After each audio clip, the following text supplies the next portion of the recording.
20 ವರ್ಷಗಳ ಜರ್ನಲಿಸಮ್ ಕರಿಯರ್ನಲ್ಲಿ ಸಾರ್ಥಕ ಅನ್ನಿಸುವಂಥ ದಿನಗಳ ಕೆಲವೊಂದಷ್ಟು ಬಂದಿದ್ದಾವೆ. ಸಾರ್ಥಕ ಯಾವುದೋ ಒಂದು ವರದಿ ಬೆನ್ನತ್ಕೊಂಡು ವರದಿ ಮಾಡಿರ್ತೀವಿ, ಹಗಲು ರಾತ್ರಿ ಒಂದು ತನಿಖೆ ಅಂತ ಮಾಡಿರ್ತೀವಿ. ಅಂತಿಮವಾಗಿ ಇವ್ರು ಹೇಳಿದ್ದು ಕರೆಕ್ಟ್ ನೋಡಿ ಅಂತ ನ್ಯಾಯಾಲಯ ಹೇಳಿದಾಗ, ಯಾವುದೋ ಒಂದು ಒಳ್ಳೆ ತನಿಖಾ ಸಂಸ್ಥೆ ಹೇಳಿದಾಗ ಆಗತ್ತದು. ಇವತ್ತು ಹಂಗಾಯಿತು. ಯೋಗೇಶ್ ಗೌಡ ಕೊಲೆ ಪ್ರಕರಣ 2016 ಜೂನ್ 15ನೇ ತಾರೀಕು ಧಾರವಾಡದಲ್ಲಿ ಬೆಳಗ್ಗೆ ಜಿಮ್ನಲ್ಲಿ ವರ್ಕೌಟ್ ಮಾಡ್ತಾ ಇದ್ದ ಯೋಗೇಶ್ ಗೌಡ, BJP ಲೀಡ್ರು, ಜಿಲ್ಲಾ ಪಂಚಾಯತ್ ಸದಸ್ಯ, ಆತನನ್ನು ಜಿಮ್ಗೆ ನುಗ್ಗಿ ಬರ್ಬರವಾಗಿ ಕೊಂದುಬಿಟ್ರು. 1 ನಿಮಿಷ 8 ಸೆಕೆಂಡ್ನಲ್ಲಿ ಕೊಲೆ ಮುಗಿದೋಗಿತ್ತು. ಅವತ್ತೇ ಕೇಳಿ ಬಂದ ಮಾತು, ಇದು ಪೊಲಿಟಿಕಲ್ ರೈವಲ್ರಿಗಾಗಿದೆ ಅಂತ. ಮಾತು ಕೇಳಿ ಬಂತು ಅಂದ ತಕ್ಷಣ ಪ್ರಸಾರ ಮಾಡೋದಕ್ಕಾಗೋದಿಲ್ಲ ರೀ. ಅದಕ್ಕೆ ಅದರದೇ ಆದಂಥ ತನಿಖೆ ಇರುತ್ತವೆ, ಪ್ರೂಫ್ ಬೇಕಾಗತ್ತೆ. 6:30-7 ಗಂಟೆಗೆ ಅದು ಮರ್ಡರ್ ಆಗಿದೆ. ವಿಧಾನಸೌಧದಲ್ಲಿ ನಿಂತ್ಕೊಂಡು 2016 ಸಿದ್ದರಾಮಯ್ಯನವರ ಮೊದಲನೇ ಅವಧಿ ಹೋಮ್ ಮಿನಿಸ್ಟರ್ ಆಗಿ ಡಾಕ್ಟರ್ G. ಪರಮೇಶ್ವರ್ ಇದ್ದರು. 9:15 9:45 ಆಗಿಲ್ಲ, ಇನ್ನೂ ಟೈಮು. ಅಲ್ಲಿನ್ನೂ ಹೆಣ ಪೋಸ್ಟ್ ಮಾರ್ಟಮ್ ಆಗಿಲ್ಲ. ಹೋಮ್ ಮಿನಿಸ್ಟರ್ ನಿಂತ್ಕೊಂಡು ಹೇಳಿದ್ರು ಭೂ ವ್ಯಾಜ್ಯಕ್ಕಾಗಿ ಕೊಲೆ ನಡೆದಿದೆ ಅಂತ ಅಂದ್ಬಿಟ್ರು. ಎಲ್ಲ ಕೇಸಲ್ಲೂ ನನಗೆ ಗೊತ್ತಿಲ್ಲ ಅನ್ನೋರು ಈ ಕೇಸ್ನಲ್ಲಿ ಯಾಕೆ ಹಂಗೆ ಹೇಳಿದ್ರು? ಹೋಮ್ ಮಿನಿಸ್ಟರ್ ನಿಂತ್ಕೊಂಡು ಭೂ ವ್ಯಾಜ್ಯಕ್ಕಾಗಿ ಕೊಲೆ ನಡೆದಿದೆ ಅಂತ ಹೇಳ್ತಾ ಇದ್ದರೆ, ಹೋಮ್ ಮಿನಿಸ್ಟರ್ ಹಿಂದ್ಗಡೆ ವಿನಯ್ ಕುಲಕರ್ಣಿ ನಿಂತ್ಕೊಂಡಿದ್ರು. ಧಾರವಾಡದ ಜಿಲ್ಲಾ ಉಸ್ತುವಾರಿ ಸಚಿವರವರು, ಧಾರವಾಡ ಜಿಲ್ಲಾ ಉಸ್ತುವಾರಿ ಸಚಿವರು ನಿಂತ್ಕೊಂಡಿದ್ರು. 15ನೇ ತಾರೀಕು ಮರ್ಡರ್ ಆಯಿತು. 16ನೇ ತಾರೀಕು ಏನಿಲ್ಲ, 17ನೇ ತಾರೀಕು ಬೆಳಗ್ಗೆ ಸುದ್ದಿ, ಯೋಗೇಶ್ ಗೌಡ ಕೊಲೆ ಪ್ರಕರಣದಲ್ಲಿ 6 ಜನ ಆರೋಪಿಗಳು ಬಂದು ಸರೆಂಡರ್ ಆಗಿದ್ದಾರೆ, ಆಯುಧಗಳ ಸಮೇತ ಸರೆಂಡರ್ ಆಗಿದ್ದಾರೆ. ಏನು ಹೇಳಿ ಸರೆಂಡರ್ ಆದರು? ಯೋಗೇಶ್ ಗೌಡ್ರಿಗೂ ನಮಗೂ ಒಂದು ಸ್ವಲ್ಪ ರಿಯಲ್ ಎಸ್ಟೇಟ್ ಗಲಾಟೆ ಇದ್ವು. ಅವ್ರ ಜಮೀನು ಪಕ್ಕದಲ್ಲಿ ನಾವು ಒಂದು ಜಮೀನು ತಗೊಂಡಿದ್ವಿ, ಕಿರಿಕಿರಿ ಮಾಡ್ತಿದ್ವು, ಮರ್ಡರ್ ಮಾಡಿಬಿಟ್ಟಿದ್ದೀವಿ ನಾವು ಅಂತ.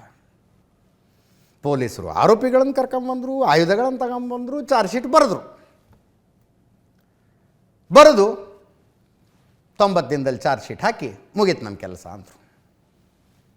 ಆದರೆ ಯೋಗೇಶ್ ಗೌಡ ಅಣ್ಣ ಗುರುನಾಥ್ ಗೌಡ, ಯೋಗೇಶ್ ಗೌಡ ಹೆಂಡತಿ ಮಲ್ಲಮ್ಮ, ಯೋಗೇಶ್ ಗೌಡ ತಾಯಿ ತುಂಗವ್ವ ಹಠ ಬಿಡಲಿಲ್ಲ. ಅವರು ಆರಂಭದಿಂದಲೂ ಹೇಳ್ತಾ ಬಂದು ದುರಂತ ನೋಡಿ ನಿಮಗೆ.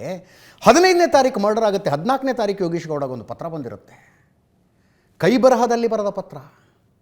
ವಿನಯ್ ಕುಲಕರ್ಣಿ ನಿನ್ನ ಕೊಲೆ ಮಾಡಿಸೋದಕ್ಕೆ ಎಲ್ಲ ವ್ಯವಸ್ಥೆ ಮಾಡ್ಕೊಂಡಿದ್ದಾರೆ, ಹುಷಾರಾಗಿರುವಂತ. ಇವತ್ತು ಪತ್ರ ಬಂತು, ನಾಳೆ ಮರ್ಡರ್ ಆಯಿತು. ಯೋಗೇಶ್ ಗೌಡ ಹೆಂಡತಿ ವಿನಯ್ ಕುಲಕರ್ಣಿ ಮೇಲೆ ಕಂಪ್ಲೇಂಟ್ ಕೊಡೋದಕ್ಕೆ ಹೋದರೆ ಟಿಂಗ್ರಿಕರ್ ಅನ್ನೋ ಇನ್ಸ್ಪೆಕ್ಟರ್ ತಗೊಳ್ಳಿಲ್ಲ ಕಂಪ್ಲೇಂಟು. ಏನು ಪ್ರೂಫು ಅಂದ. ಆಕೆ ಪತ್ರ ಕೊಡ್ತಾಳೆ, ಆಯ್ತು ಇದನ್ನು ತನಿಖೆ ಮಾಡ್ತೀವಿ ಅಂತ ಇಟ್ಕೋತಾರೆ. ಆಕೆ ಕರೆದು ಮಾಡಿದ ಮೇಲೆ ರಾಜಕೀಯ ವೈಷಮ್ಯದ ಸಂಶಯ ಇದೆ ಅಂತ ಕಂಪ್ಲೇಂಟ್ ತಗೋತಾರಷ್ಟೇ, ವಿನಯ್ ಕುಲಕರ್ಣಿ ಹೆಸರು ಒಂದು ಬರಬಾರ್ದು ಅಂತ. ಹಾಕ್ಕೊಂಡಿರೋ ಯೂನಿಫಾರ್ಮ್ಗೆ, ತಗೊಂಡಿರೋ ಓತ್ಗೆ, ತಿಂತಾ ಇರುವ ಅನ್ನಕ್ಕೆ ನ್ಯಾಯ ಸಲ್ಲಿಸಬೇಕು ಅನ್ನುವಂಥವ್ರು ಯಾರೂ ಇದನ್ನು ಮಾಡೋದಿಲ್ಲ ರೀ ಪೊಲೀಸರು. ಅಂಥ ಕೆಲಸ ಮಾಡಿಟ್ರು. ಪಿಲ್ಲರ್ ಟು ಪೋಸ್ಟ್ ಓಡಾಡ್ತು ಆ ಕುಟುಂಬ ಪ್ರಕರಣವನ್ನು CBI ಕೊಡಿ ಅಂತ.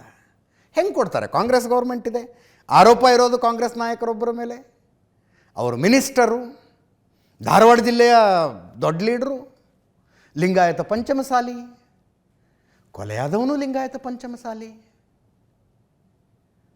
ಪಿಲ್ಲರ್ ಟು ಪೋಸ್ಟ್ ಓಡಾಡಿದ್ರು. ಹೈಕೋರ್ಟಿಗೆ ಆ ಕುಟುಂಬ ಅಪ್ಲಿಕೇಶನ್ ಹಾಕ್ಕೊಂಡ್ರೆ ಅದನ್ನು ಆಬ್ಜೆಕ್ಟ್ ಮಾಡ್ತಾರೆ, ಬಂದು ಕೊಡಬೇಡಿ ಇದನ್ನು CBIಗೆ ಅಂತ. 2019ರಲ್ಲಿ 18 ಎಲೆಕ್ಷನ್ನು ಕಾಂಗ್ರೆಸ್ ಗೌರ್ಮೆಂಟ್ ಬಿದ್ದೋಯಿತು. 18ರಲ್ಲಿ ಕಾಂಗ್ರೆಸ್ಸು ಕುಮಾರಸ್ವಾಮಿ ಅವರ ಮೈತ್ರಿ ಸರ್ಕಾರ ಬಂತು, ಕಾಂಗ್ರೆಸ್ಸು JDS ಮೈತ್ರಿ. ಆಮೇಲೆ ಆಪರೇಷನ್ ಕಮಲ ಆಗಿ ಬಿದ್ದು 2019ರ ಎಂಡ್ನಲ್ಲಿ ಯಡಿಯೂರಪ್ಪನವ್ರ ಸರ್ಕಾರ ಬಂತು, BJP ಸರ್ಕಾರ ಬಂತು.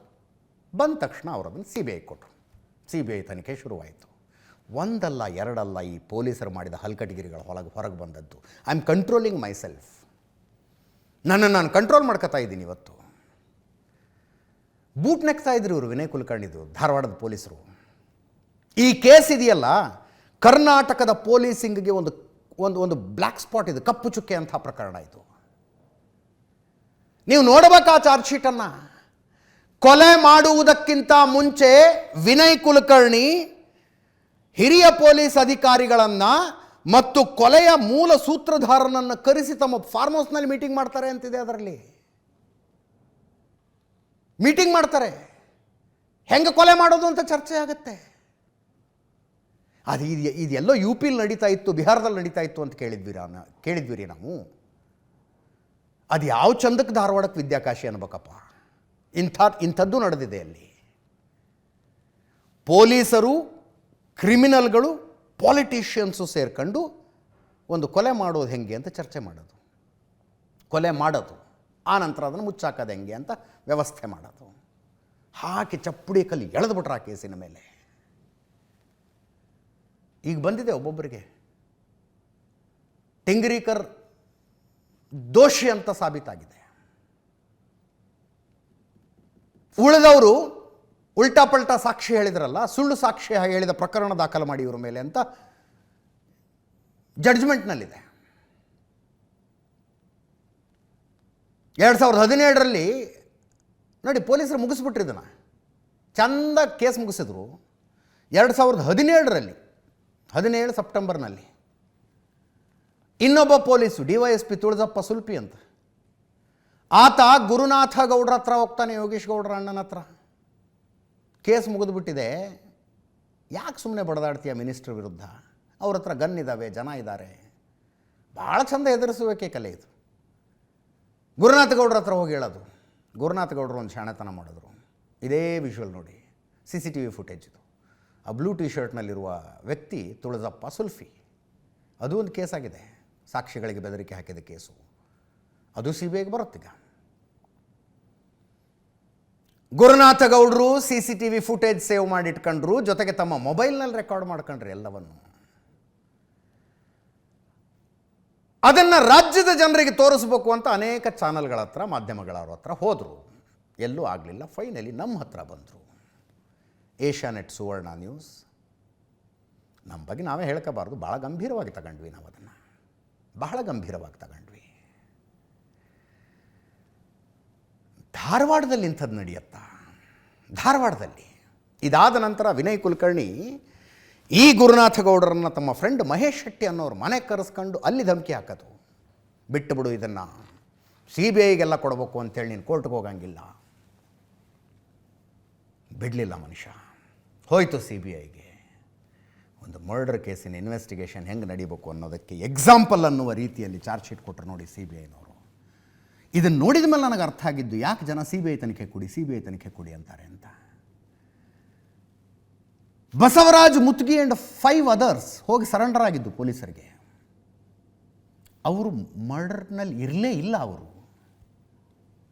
CBI ಇನ್ವೆಸ್ಟಿಗೇಷನ್ ಶುರು ಆದಮೇಲೆ ಗೊತ್ತಾಗಿದ್ದು ಅವರು ಬರೀ ಸರೆಂಡರ್ ಆಗಿದ್ದಾರೆ, ಮರ್ಡರ್ ಮಾಡಿದವರು ಬೇರೆಯವರೇ ಇದ್ದಾರೆ ಅಂತ. 7 ಜನನ ಎಳ್ಕೊಂಡು ಬಂತು CBI ಟೀಮು, 7 ಜನನ ಎಳ್ಕೊಂಡ್ಬಂತು.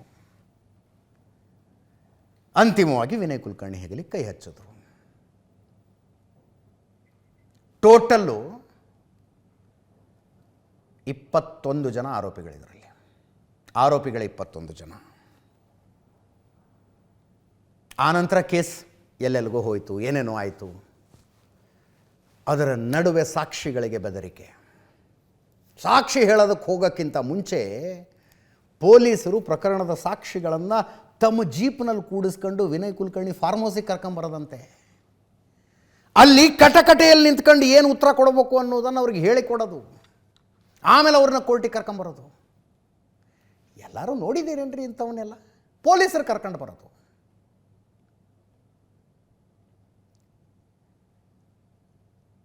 ಒಬ್ಬ ಆರೋಪಿಯ ಫಾರ್ಮ್ ಹೌಸಿಗೆ ಅವರಿಗೆ ದುಡ್ಡು ಕೊಡೋದು, ಬೆದರಿಕೆ ಹಾಕೋದು. ಸಾಕ್ಷ್ಯ ಸಮೇತ ಅದನ್ನು ಹಿಡಿತು CBI. ಕೋರ್ಟಿಗೆ ಕೊಟ್ಟು ಬೇಲ್ ಕ್ಯಾನ್ಸಲ್ ಮಾಡಿ ಒಳಗಾಕ್ರಿ ಇವ್ರನ್ನ ಅಂತು. ಕೋರ್ಟ್ ಒಳಗಾಕ್ತು. ಆಮೇಲೆ ಸರಿಯಾಗಿ ಸಾಕ್ಷ್ಯಗಳಾಗೋದಕ್ಕೆ ಶುರುವಾಗಿದ್ದು ಈ ಕೇಸ್ನಲ್ಲಿ. ಒಂದಕ್ಕಿಂತ ಒಂದು ಗಟ್ಟಿಯಾಗಿ ಬಂದಿದ್ದಾವೆ ಬಿಡಿ ಸಾಕ್ಷ್ಯ. ಮೊದಲನೆಯ ಆರೋಪಿ ಬಸವರಾಜ ಮುತ್ಗಿ. ಈ ಸೈಡ್ ನಾನು ತಪ್ಪು ಮಾಡಿಬಿಟ್ಟಿದ್ದೀನಿ, ಒಪ್ಕೋತೀನಿ ಅಂತ ಕೋರ್ಟ್ ಮುಂದೆ ಸಾಕ್ಷ್ಯ ಹೇಳ್ತೀನಿ ನಾನು ಅಂತ. ಬಸವರಾಜ ಮುತ್ಗಿ ಅಪ್ರೂವರ್ ಆದರು, ಮಾಫಿ ಸಾಕ್ಷಿ ಆದರು. 40 ಜನ 164 ಸ್ಟೇಟ್ಮೆಂಟ್ ಕೊಟ್ಟಿದ್ದಾರೆ. ಇದರಲ್ಲಿ 164 ಸ್ಟೇಟ್ಮೆಂಟ್ ಕೊಟ್ಟವರು ಕೋರ್ಟ್ ಮುಂದೆ ಬಂದು ಉಲ್ಟಾ ಹೊಡೆದ್ರು. ಅವರ ಮೇಲೆ ಪರ್ಜುರಿ ಕೇಸ್ ಮಾಡೋದಕ್ಕೆ ಜನಪ್ರತಿನಿಧಿಗಳ ವಿಶೇಷ ನ್ಯಾಯಾಲಯ ಹೇಳಿದೆ. ಸುಳ್ಳು ಸಾಕ್ಷಿ ಹೇಳಿದಕ್ಕೆ ಸಾಕ್ರಿ ಅವ್ರ ಮೇಲೆ ಅಂತ. ನೋಡ್ರಿ, ನಾನು ಧಾರವಾಡ ಜಿಲ್ಲೆಯವನು. ತುಂಬ ಸಣ್ಣ ವಯಸ್ಸಿನಿಂದ ವಿನಯ್ ಕುಲಕರ್ಣಿ ನೋಡ್ತಾ ಬರ್ತಾ ಇದ್ದೀನಿ. ಒಂದೊಂದು ಸಲ ಅನಿಸೋದು, ಸಣ್ಣ ವಯಸ್ಸು, ಸ್ಫುರದ್ರೂಪ, ಆಕರ್ಷಕ ವ್ಯಕ್ತಿತ್ವ, ದೊಡ್ಡ ಕಮ್ಯುನಿಟಿ, ದೊಡ್ಡ ಸಮುದಾಯ, ಶ್ರೀಮಂತಿಕೆ, ಒಬ್ಬ ರಾಜಕಾರಣಿ ಆಗೋದಕ್ಕೆ, ಪರ್ಫೆಕ್ಟ್ ನಾಯಕನಾಗೋದಕ್ಕೆ ಏನೇನು ಬೇಕು ಎಲ್ಲ ಕೊಟ್ಟಿದ್ದಾನಲ್ಲಪ್ಪ ಭಗವಂತ ಈ ಮನುಷ್ಯನಿಗೆ ಅಂತ ಅನ್ಸೋದು ನನಗೆ. ಎಲ್ಲ ಕೊಟ್ಟಿದ್ದಾನಲ್ಲ ಭಗವಂತ. ಎಲ್ಲವನ್ನೂ ಕೊಟ್ಟ ಭಗವಂತ ಒಂದಷ್ಟು ದುರಹಂಕಾರ ಹಾಕ್ಬಿಟ್ಟ. ದುರಹಂಕಾರ ಹಿಂಗೆ ಮಾಡಿಸ್ತೀವತ್ತು. ಅಂದರೆ ನಾನು ಮನಸ್ಸು ಮಾಡಿದ್ರೆ ಯಾರನ್ನಾದರೂ ಮರ್ಡರ್ ಮಾಡಿಸ್ತೀನಿ, ಯಾರನ್ನಾದರೂ ಸರೆಂಡರ್ ಮಾಡಿಸ್ತೀನಿ, ನನಗೆ ಹೆಂಗೆ ಬೇಕೋ ಹಂಗೆ ಚಾರ್ಜ್ ಶೀಟ್ ಹಾಕಿಸ್ತೀನಿ. ಯಾವನೇನು ಮಾಡ್ಕೊತಾನೆ? CBI ತನಿಖೆ ಆಗತ್ತಾ? ಆಗಲಿ. ಕಟಕಟೆಯಲ್ಲಿ ಬಂದು ಸಾಕ್ಷಿ ಹೇಳುವಂಥವ್ರು ನನ್ನ ಹತ್ರ ಬಂದು ಹೋಗ್ಬೇಕು. ಬರಲಿಲ್ವಾ ಧಮಕಿ ಹಾಕ್ತೀನಿ. ಏನು ನೀವು ನೋಡ್ಬೇಕಾ? ಫಸ್ಟು ಆಮಿಷ ಬರುತ್ತೆ,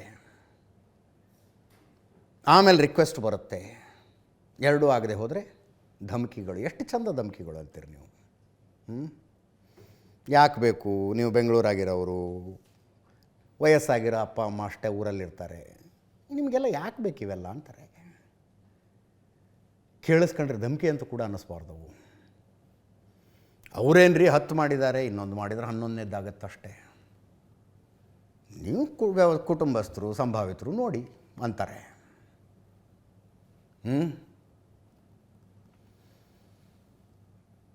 ಏಷ್ಯಾನೆಟ್ ಸುವರ್ಣ ನ್ಯೂಸ್ ಈ ಜಡ್ಜ್ಮೆಂಟ್ ಬಂದ ದಿವಸ ಒಂದು ಹೆಮ್ಮೆಯನ್ನು ಅನುಭವಿಸುತ್ತೆ.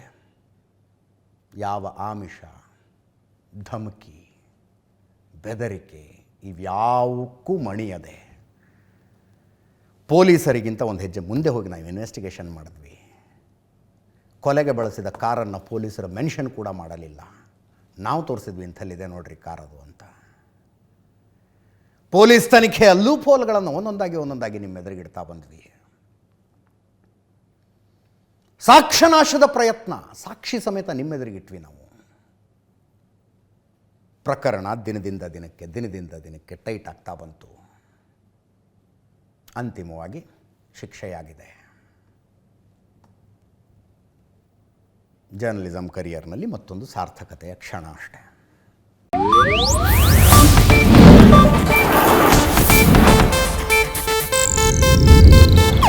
ಇದು ಏಷ್ಯಾನೆಟ್ ನ್ಯೂಸ್ ನೆಟ್ವರ್ಕ್ ಪ್ರಸ್ತುತಿ.